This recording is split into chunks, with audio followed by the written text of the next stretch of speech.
Latest episode দেখুন একদম add free.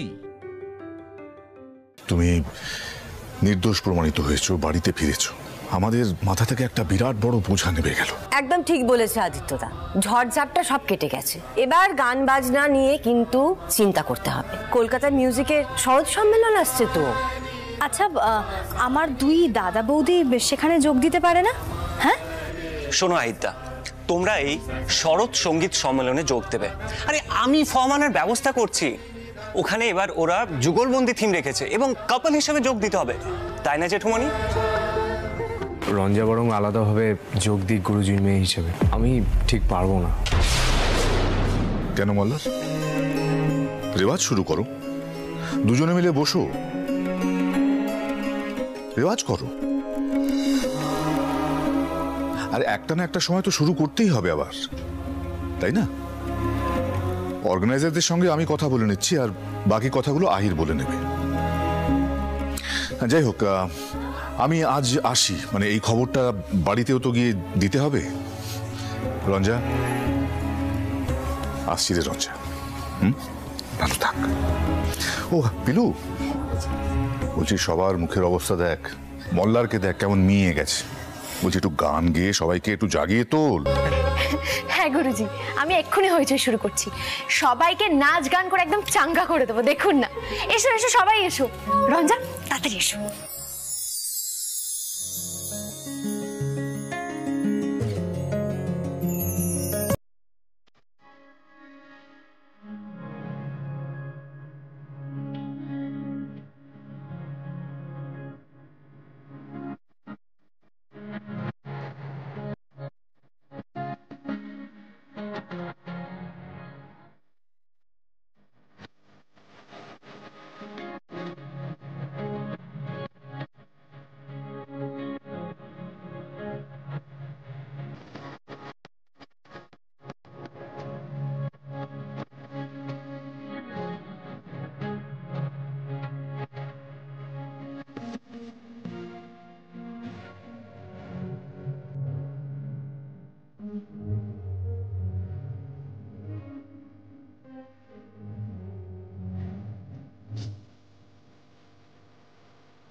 আহিদা, আহিদা, ও আহিদা, বলছি মল্লারদের কি হয়েছে বলো তো?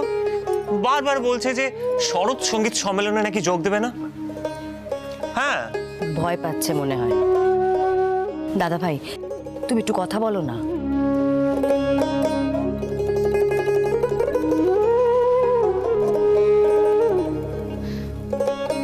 একটু তো নার্ভাস লাগাটাই স্বাভাবিক, তাই না? কারণ আমরা তো অনেকদিন কেউই রেয়াজে নেই, তো রেয়াজ না করলে তো কনফিডেন্স ল্যাক করবেই, বলো।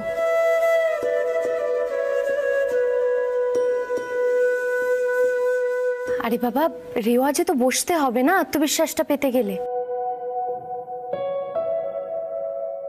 আমার কেমন যেন মনে হচ্ছে মল্লার তার মনের মধ্যে না কিছু একটা চলছে।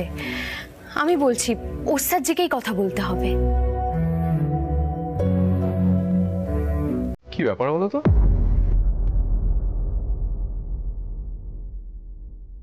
নিশ্চয়ই আমাকে নিয়ে আলোচনা হচ্ছে না?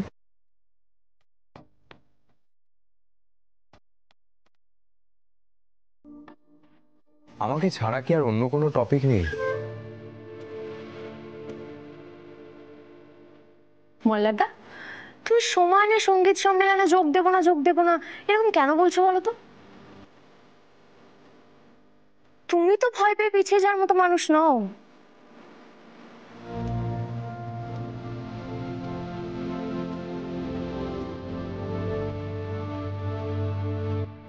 কি করে বোঝাই?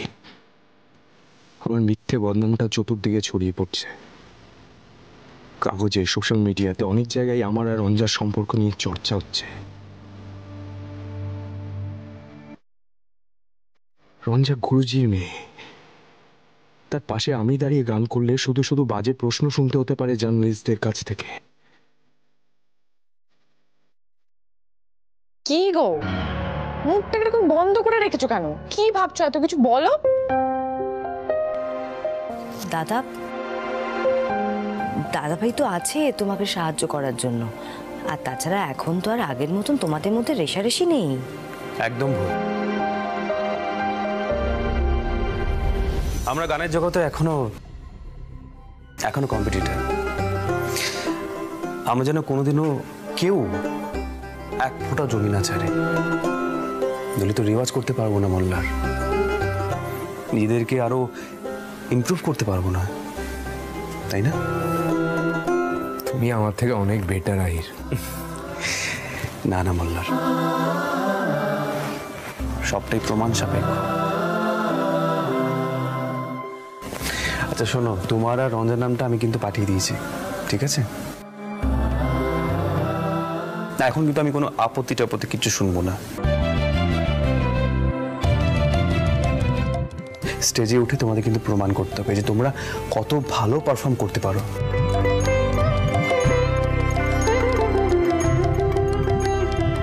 আমি চাই চারিদিকে তোমাদের দুজনের জয় জয়কার হোক।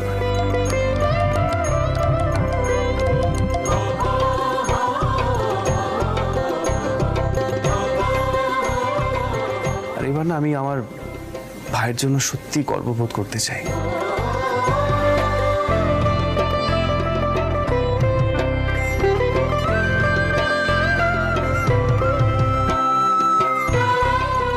মল্লার, তো অনেক ঝড়ঝাপটা কাটিয়ে এসেছ।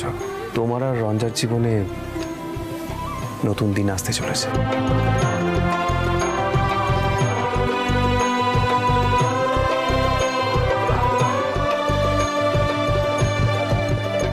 দেখো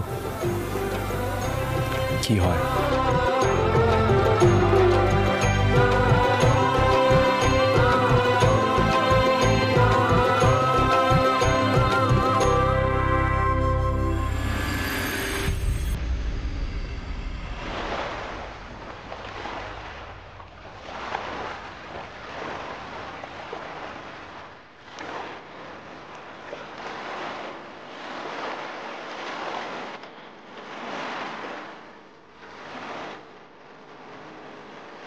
মল্লার অসামরিকের কাণ্ডর জন্য রঞ্জিনী মুখোপাধ্যায়ের যথেষ্ট হেনস্থা হয়েছে। সম্মান তো গেছেই, গানের জগতে তার উজ্জ্বল ভবিষ্যৎ নষ্ট হতে চলেছে।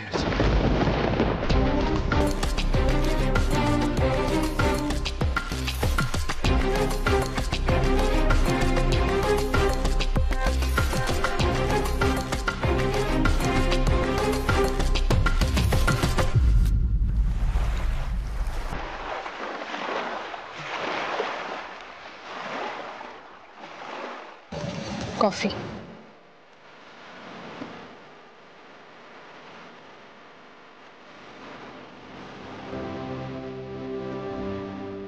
মল্লার, তোমার কি হয়েছে বলো তো? এত চুপচাপ হয়ে আছো কেন?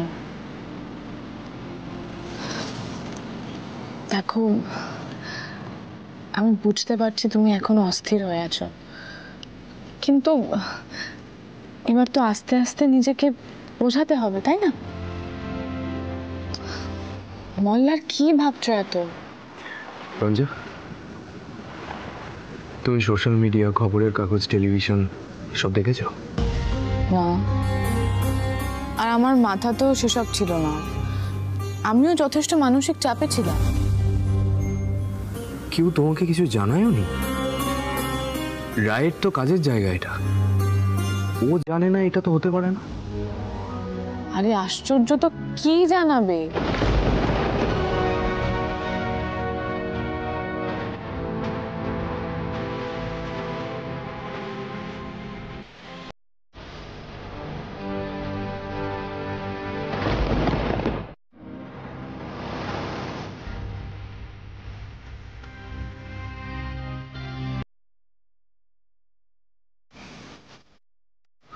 রঞ্জা, চতুর্দিকে তোমার আর আমার সম্পর্ক নিয়ে লেখালেখি হচ্ছে। লেখালেখি? কিসের লেখালেখি? মানে আমরা আবার কি করলাম? লেখালেখির কারণটা কি? আর মল্লার, মিডিয়াতে তো এরকম লেখালেখি হতেই থাকে। দেখো, বাবা একজন বিখ্যাত মানুষ, বসু মল্লিকদের সঙ্গে সুরমণ্ডলের রেষারেষিটা অলরেডি একটা বড় খবর, তার মধ্যে আবার বিন্দির মতন একটা ধামাকা। তো মিডিয়া তো দু চার কথা লিখবেই।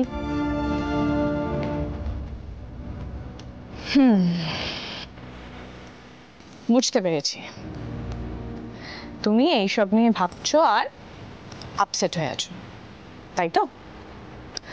বলো, তোমার মাথাটা না পুরোপুরি গেছে। আরে এইসব নিয়ে আবার কেউ ভাবে নাকি?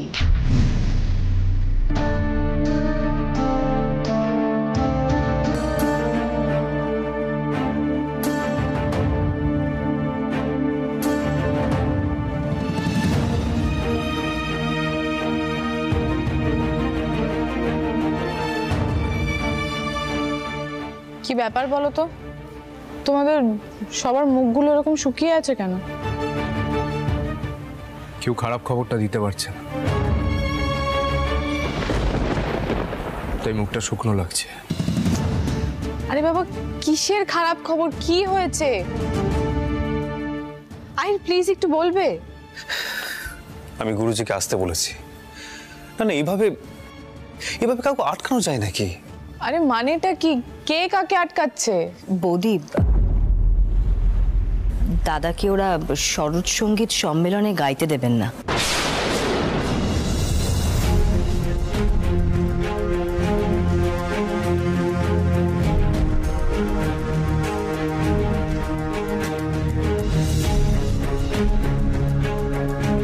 কারণ দাদার নাকি বদনাম হয়ে গেছে।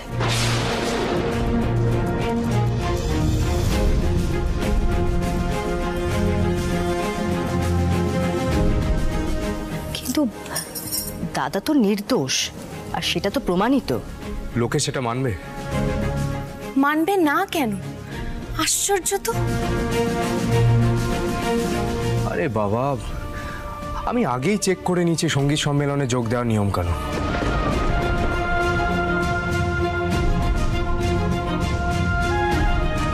সেখানে স্পষ্ট এটা লেখা আছে, চরিত্রে কোনো দাগ থাকলে চলবে না।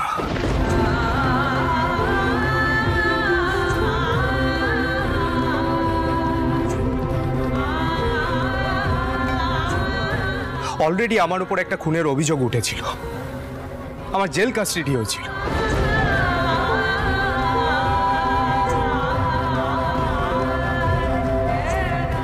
এই দাগগুলো কি সহজে লোকে ভুলে যায় নাকি যায় না? তার মানে তুই সারা জীবন এরকম একটা কলঙ্ক নিয়ে বয়ে বেড়াবি? এটা কোনো কথা হলো? বিনা দোষে শাস্তি পাচ্ছে ছেলেটা। হে ঠাকুর, আমার ছেলেটার আর কত পরীক্ষা নেবে তুমি বলো তো?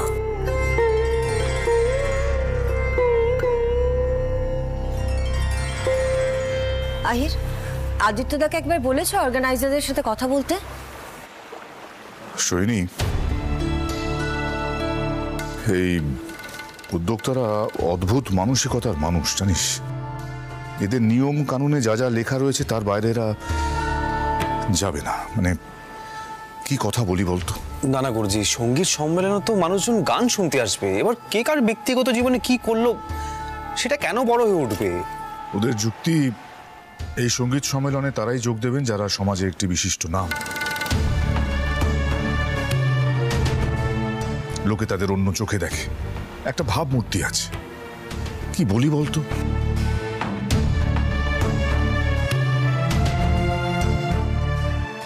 আসলে চারিদিকে এত চর্চা শুরু হয়েছে না মল্লারদার বিন্দির বিষয়টা নিয়ে, আমার মনে হয় কর্মকর্তাদের ওটাই সব থেকে বেশি ইনফ্লুয়েন্স করেছে। চমৎকার, তাহলে তো আর কিছু বলারই নেই। আপনি তো আপনার মেয়েকে ঠিকই এগিয়ে দেবেন, তাই না আদিত্য বাবু? আমার ছেলেটার জন্য তো কিচ্ছু করবেন না।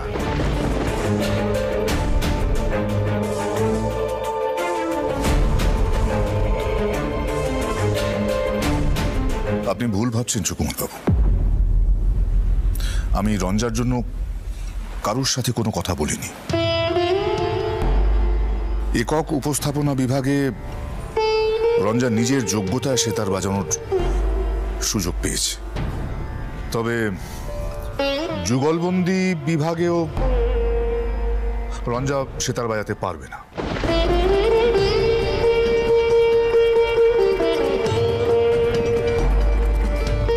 এখানে আমার কি করার থাকতে পারে সুকুমার বাবু? দেখুন, প্রত্যেক বছর নতুন প্রতিভাদের তুলে আনার জন্য, এগিয়ে দেওয়ার জন্য এই শরৎ সঙ্গীত সম্মেলন আয়োজন করা হয়। উদ্যোক্তাদের নিজস্ব কিছু বক্তব্য থাকে, সেখানে নিয়ম কানুন থাকে। আমার কি বলার থাকতে পারে বলুন?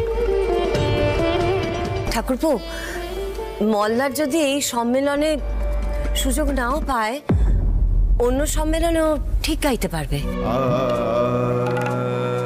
মল্লার, রেওয়াজ করাটা শুরু করো এবার।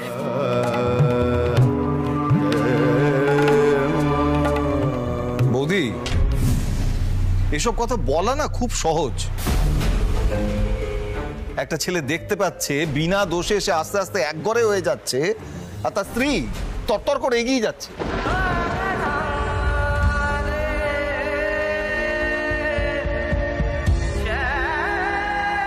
এরপরেও তার রেওয়াজে কি করে মন বসে আমি জানি না, আমি জানি না বৌদি।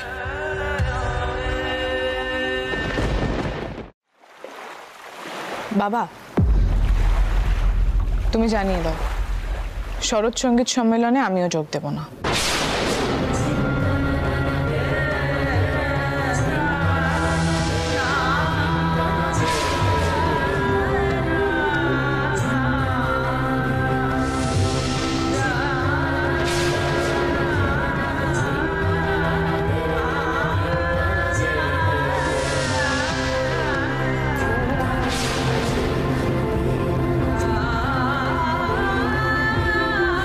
মানে রঞ্জা, এটা কি ধরনের সিদ্ধান্ত? তুমি সঙ্গীত সম্মেলনে বাজাবে বাস? আমি বাজাবো কি বাজাবো না সেটা একান্ত আমার একার ডিসিশন, আর কারণ না।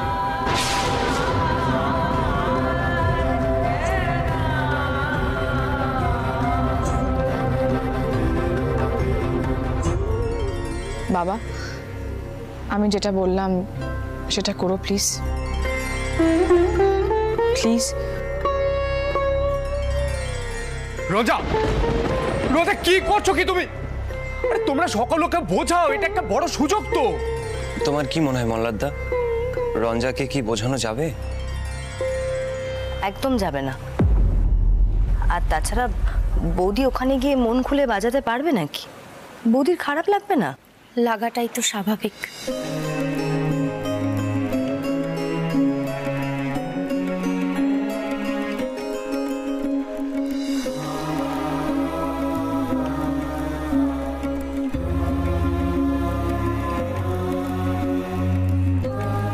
এভাবে তো রঞ্জার বড় ক্ষতি হয়ে যাচ্ছে।